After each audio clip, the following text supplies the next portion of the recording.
Assalamualaikum warahmatullahi wabarakatuh. Di dalam video kali ini saya akan menerangkan sedikit tentang masalah ijtihad, yaitu mengambil hukum langsung di dalam Al-Quran dan hadis tanpa melalui kawal-kawal para ulama, sebagaimana diterangkan di dalam kitab Bughyatul Mustarsyidin karangan Said Abdullah bin Husain bin Abdullah Bapaki. Faidatun, ini ada suatu faedah. Ida utlikol ijtihadu fal muradu bihi al mutlaqu. Ketika diucapkan lafaz ijtihad tanpa kaid, maka yang dimaksud adalah mujtahid mutlak mudawan. Kenapa demikian? Dikarenakan mujtahid ada yang berpangkat mujtahid mutlak mudawan, mujtahid mutlak ghair mudawan, mujtahid madhab, mujtahid tarjih, dan mujtahid fatwa. Dan apa itu ijtihad? Ijtihad menurut bahasa yaitu wahwa fil asli badul majhudi fi talabil maksudi, yaitu mengerahkan semua daya dan upaya untuk tercapainya suatu tujuan. Sedangkan ijtihad menurut istilah yaitu summastumila istinbatul ahkami minal kitabi was sunnati wa qadin qata'a min nahwi salasumiatin, yaitu mengeluarkan hukum-hukum syara yang 7, langsung mengambil dari Al-Quran dan hadis tanpa kawal-kawal para ulama.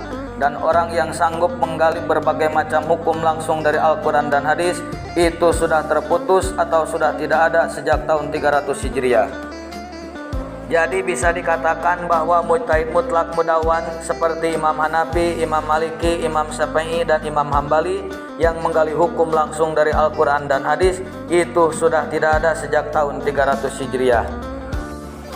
Adapun hadis Nabi Muhammad SAW yang berbunyi yab'asullahu ala ra'si kulli mi'atin mayyujaddidu lihadil ummah amradiniha, yang artinya Allah Subhanahu wa Ta'ala bakal mengutus di setiap kelipatan 100 tahun sekali satu orang yang memperbarui hukum.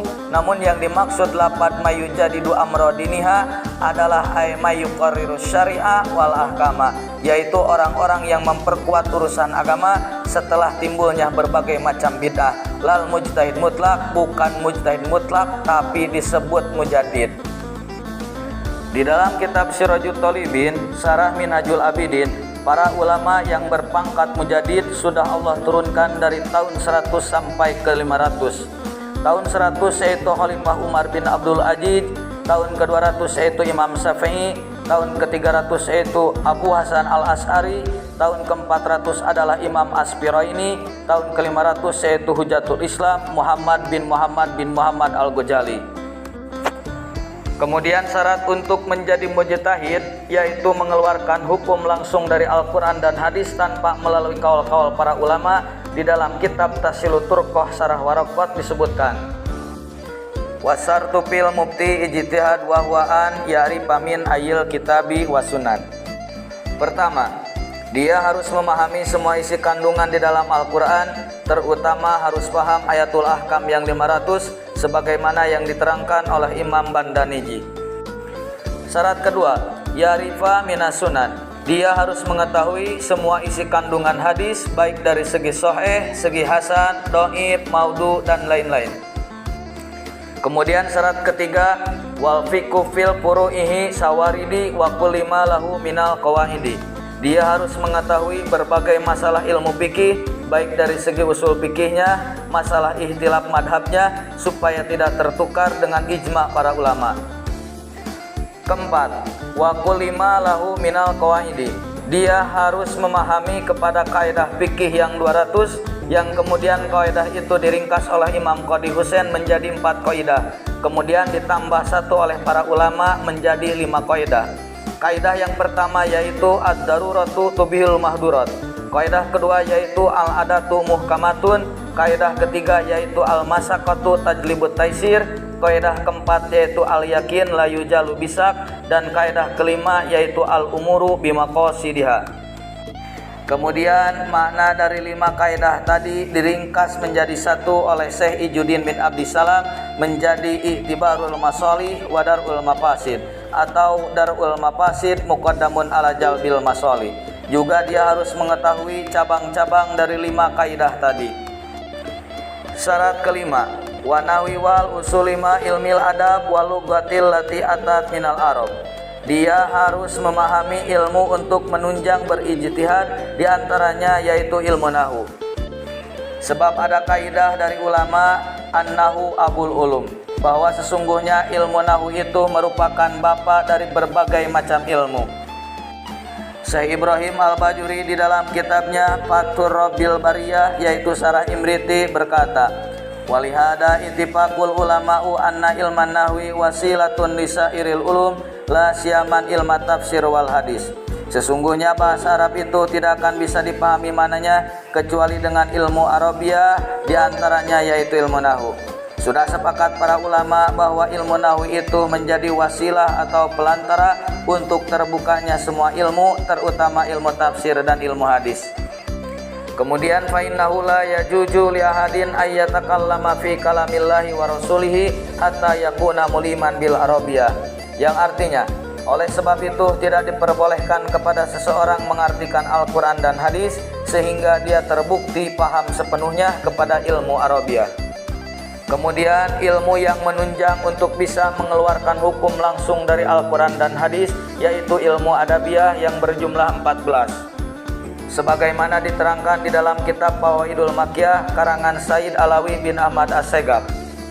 Pertama, dia harus memahami ilmu lugat, kedua ilmu istiqoq, ketiga ilmu sorob, keempat ilmu nahu, kelima ilmu badi, keenam ilmu bayan, ketujuh ilmu ma'ani, kedelapan ilmu arud, kesembilan ilmu qawafi, kesepuluh ilmu qardus syi'ri, kesebelas ilmu insa'un nasri, kedua-belas ilmu kitabah, ketiga-belas ilmu qiraat atau ilmu tajwid, keempat-belas adalah ilmu tari atau ilmu sejarah. Kenapa seseorang yang mau mengambil hukum langsung dari Al-Quran dan hadis harus paham dulu ilmu adab, terutama ilmu balaghah? Dikarenakan Al-Quran itu berbeda dengan bahasa Arab biasa, sehingga dia tidak akan pernah tahu kemujizatan Al-Quran atau kehebatan Al-Quran sampai dia paham dulu ilmu balaghah, yaitu ilmu ma'ani dan ilmu bayan. Sebagaimana diterangkan di dalam kitab Jawharul Maknun, amada arbaban nuha warasama samsal bayani fi sururil ulama fa absaru mujizatal qur'ani wadihatan bisatil burhani. Juga diterangkan di dalam kitab Johar Tauhid, wa mu'jizatuhu kasiratun guror minha kalamullahi mu'jizul basar. Dan kenapa dia harus paham dulu ilmu tarikh atau ilmu sejarah? Sebab menurut para ulama 1600 ayat dan 35 surat berbicara tentang sejarah. Kemudian syarat yang keenam, ma ilmi tafsiri fil ayati wa fil hadisi halatarwati. Dia harus paham kepada ilmu tafsir Al-Quran seperti mengetahui nasih dan mansuh, juga mengetahui asbabun nuzul yang terbagi ke dalam 25 bagian sebagaimana diterangkan oleh Imam Jaluddin As-Suyuti di dalam kitab Al-Itqan. Min asrafi ulumil Quran ilmu nuzulihi wa jihatihi. Di antara yang paling mulia dari ulumil Quran yaitu tentang turunnya Al-Quran dan sasarannya yang terbagi menjadi 25 bagian. Pertama, tartibu ma nuzila bi Makkah wal Madinah, urutan ayat yang turun di Mekah dan Madinah. Kedua, ma nuzila bi Makkah wa hukmuhu madani, ayat yang diturunkan di Mekah tetapi hukumnya di Madinah. Ketiga, ma nuzila bil Madinah wa hukmuhu maki, ayat yang diturunkan di Madinah tetapi hukumnya di Mekah. 4. Wa ma nuzila bi Makkah fi ahlil Madinah, ayat yang diturunkan di Mekah tetapi untuk orang Madinah. Kelima, wa ma nuzila bil Madinah fi ahli Makkah, ayat yang diturunkan di Madinah tetapi untuk orang Mekah. 6. Wa ma yusbihu nuzul al-maki fil madani, ayat yang mirip dengan Makiyah sementara dia Madani. 7. Wa ma yusbihu nuzul al-madani fil maki, ayat yang mirip Madani sementara dia Makiyah. 8. Wa ma nuzila bil Ju'fah, ayat yang diturunkan di Ju'fah. 9. Wa ma nuzila bi Baitil Muqaddas, ayat yang diturunkan di Baitul Muqaddas. 10. Wa ma nuzila bi Thaif, ayat yang diturunkan di tanah Thaif. 11. Wa ma nuzila bil Hudaybiyah, ayat yang diturunkan di Hudaybiyah.